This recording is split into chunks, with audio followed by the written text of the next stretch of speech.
Okay, what's up? I figure. Ooh, is this considered very gauche to show my feet on camera? I don't know. I'm comfy. My back. God, I'm at that age now where I have to actually think about this damn thing. My back feels like it's being stretched out. This big chair. I don't know if it's good or bad for my back. It's probably ambivalent for my back, but it's comfortable. Genuine lazy boy. Being lazy, I've got to mow the lawn, and I got to wash. Do I want to wash the? I should wash the car. Huh? It's supposed to be hot today too. I should probably get out there. I don't know why. Maybe I won't mow. I'll check. My lawn, I have to get my whole. If I had unlimited resources, I would have somebody come in and tear up the lawn and resurface my entire front and backyard. Tens of thousands of dollars that would cost me, but I feel like I'm driving on Montreal roads when I push the lawnmower, just bump after bump after bump. Can we talk about that? Montreal roads, I have never seen them this bad.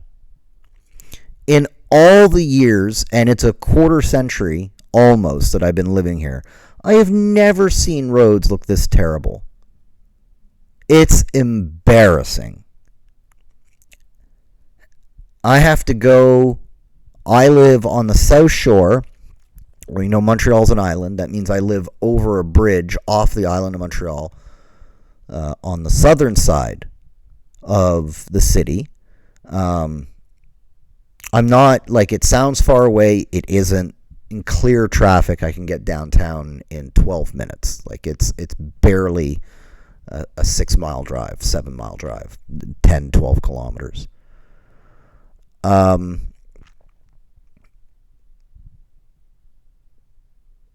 I have to get not to the north of the city, but let's say the northern part of what is considered downtown in a neighborhood called Little Italy to work twice a week, right? And thank God twice a week. Because any more than that, and I would have probably driven off a bridge. The city is undrivable. There are sections of road that have been, in air quotes, patched. In other words, Montreal has this dubious distinction. They always blame the winter. And it's true. There's periods of wet in the autumn and the spring especially, where there's water that gets into the ground, which means it seeps into the asphalt, it seeps into the roads. And then Montreal has a dubious distinction of being a winter city, so that water freezes. Not to assume that everybody doesn't know how science works, but then water expands, cracks, potholes, and then the winter, snow removal equipment. Montreal is very good at doing snow removal, but that equipment, which is all trucks and bulldozers and front loaders and huge tractor trailers to cart away the snow and massive snow blowers, just tear up the streets during the winter, right? Because they can't sit there and go, oh, well, we better be super careful because, we don't want to damage anything. It would take them 3 weeks to remove 5 centimeters of snow. So they kind of just go ahead and push the snow away, and you can see bits of asphalt being brought up. And so I get that the roads get beat up here. I think one of the big problems is huge trucks that no one seems to police huge trucks. I think those tear up the roads a lot too. They're overweight, and they cause huge grooves in the road. I know near where I live, there's a big boulevard and big 3-lane boulevard, and man, when I have to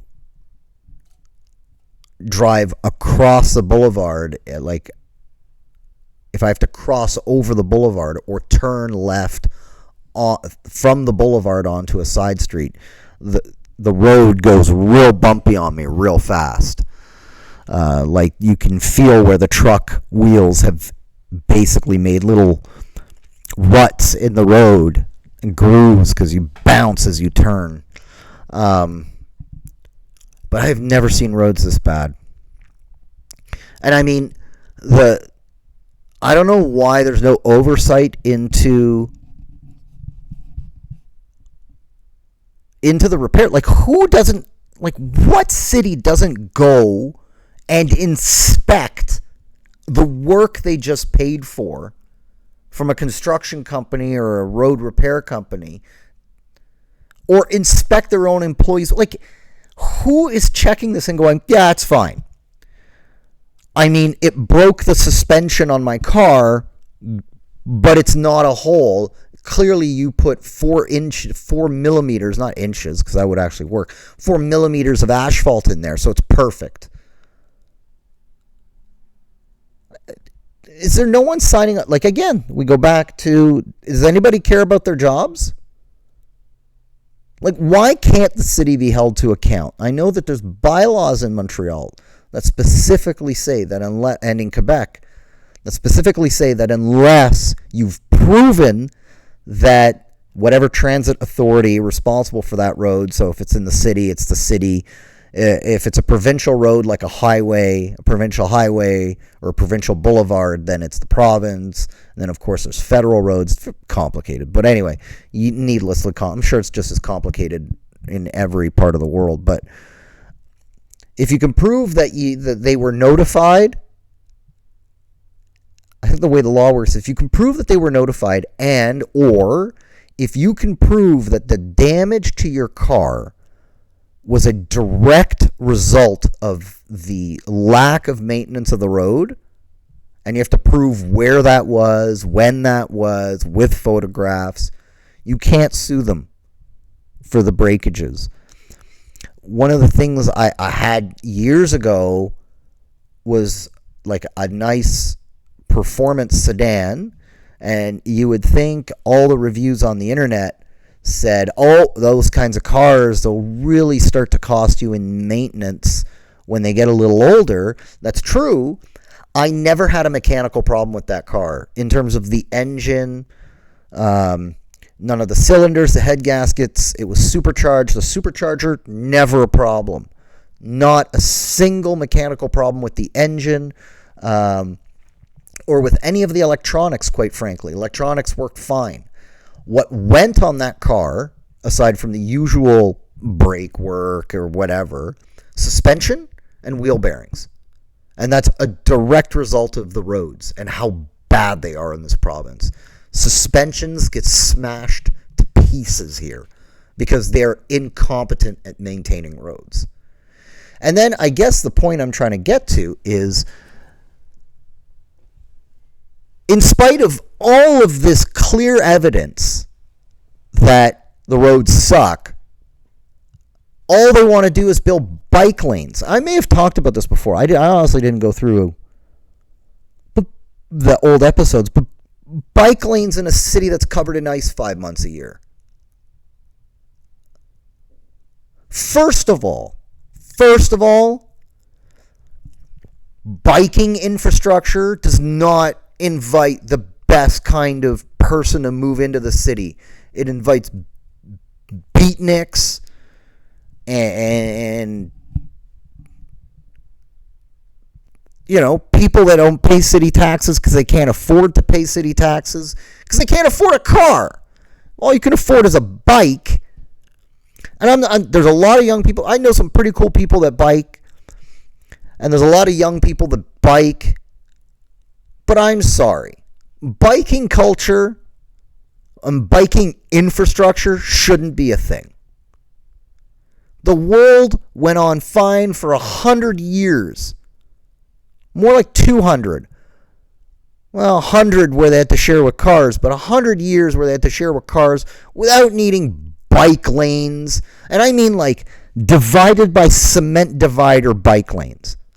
Oh, we're saving the environment. No, people now in cars that don't live 5 kilometers from where they're biking to, that live a little further afield, now Now they're just stuck in traffic because the road is narrower. There's no more turning lanes. And the road, there's constantly roadworks that I see in Montreal, but none of it's to actually fix roads. It's to install bike lanes. It's infuriating. I remember in February, we had these back-to-back massive record-setting snowstorms, and I had to get my daughter to school. Or I was going to the office. Anyway, my daughter's school at that time was close to my office. So I was going to the office. Yeah, no, she wasn't in the car. And I'm driving my winter car, which is doing great in the snow. And I am driving over snow on the street. But I'm noticing that the bike lane in February has been cleaned pristinely. Whereas the road where the cars are, still a mess. Still a mess. And yeah, the bike lane, there's less bikers, so it's easier to clean them. You know, they can do that quickly because there's no traffic to worry about. But the fact that they treated that as a priority, infuriating. And all of this is to protect biker safety, blah, blah, blah. Bikers, put on a helmet. If you're not willing to wear a helmet and have that legally enforced, like I do for seatbelts, you don't deserve to be on the road. And maybe we should get people to take like bike courses and they should get a bike license. Because, you know, motorcycles are dangerous. You have to get a motorcycle license. Cars are dangerous. You have to get a car license. God forbid that even though bikes are slow, maybe there should be a bike license that says you understand the basic rules of the road, like not running a red or, you know, not wearing a helmet, stopping at stop signs. I don't like bikes. I can't bike because my knees give out on me. I have a weird thing where you'd think that a bad knee would actually be rested by a bike where it's less impactful, but no, I don't know, for me it doesn't.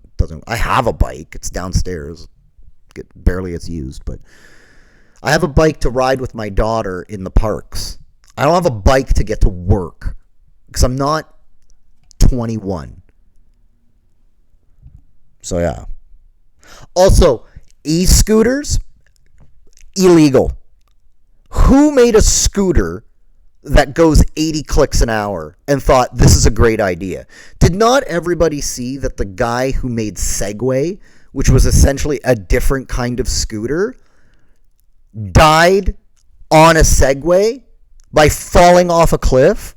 And suddenly we figure, you know what? Maybe we should make something that you like a 6-inch wide board of wood or graphite or whatever it's made of, or steel, and shoot it down the road at 80 kilometers an hour. Genius.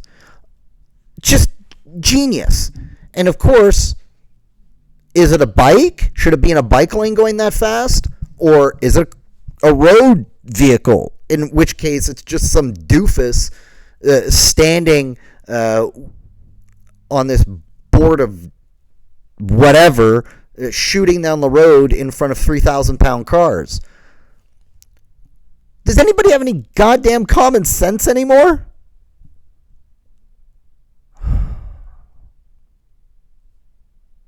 This isn't Amsterdam. It's not a bike city.